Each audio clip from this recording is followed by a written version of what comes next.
Something has changed in the skies between Canada and the United States. The once busy air corridors are now eerily quiet. Flights that used to be packed with Canadian families and business travelers are flying half empty, or not at all. Flight bookings from Canada to the US have plunged by over 70% this year. In April alone, the drop was a staggering 76%. Canadians aren't just avoiding flights, road trips to the US are down by a third. Travel agencies report a 40% drop in leisure bookings to American cities. This isn't about a weak economy. Canadians are still traveling, just not to the US. It's a deliberate boycott, sparked by recent US government actions and rhetoric that many Canadians find disrespectful. Major airlines like United and Delta are feeling the pinch, reporting sharp declines in Canadian passengers. The empty terminals and cancelled flights are a sign of a growing emotional distance between our two countries. The main reason for this travel boycott?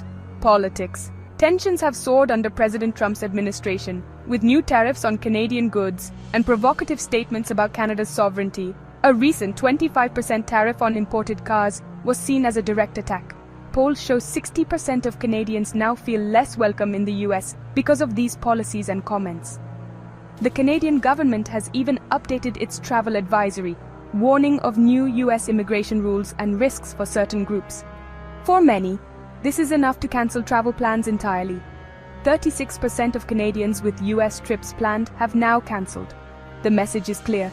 Canadians expect respect and fairness from their closest ally.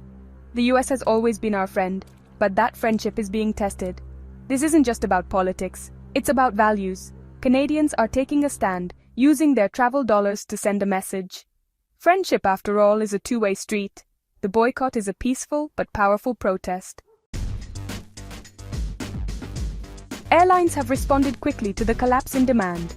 Since March, over 300,000 seats have been cut from Canada-US routes. Sunwing and Flair Airlines have cancelled all US flights, while Air Canada and WestJet have slashed service to popular American destinations. Even Porter Airlines has scaled back its US promotions. The entire Canadian airline industry is shifting focus. Planes and crews are being redirected to places where Canadians still want to go. WestJet is now prioritizing Mexico and the Caribbean, where bookings are booming. This isn't a temporary blip. Airlines are making long-term changes. The empty gates at Canadian airports once serving US flights are a stark reminder of this new reality. Airlines are betting that Canadians' boycott of US travel is here to stay. The industry is adapting to a fundamental shift in demand. The economic fallout is massive, especially for the US. Last year, over 20 million Canadians visited the US, spending more than $20 billion and supporting 140,000 American jobs. Now that money is vanishing. The US Travel Association estimates that every 1% drop in international spending costs the US nearly $2 billion.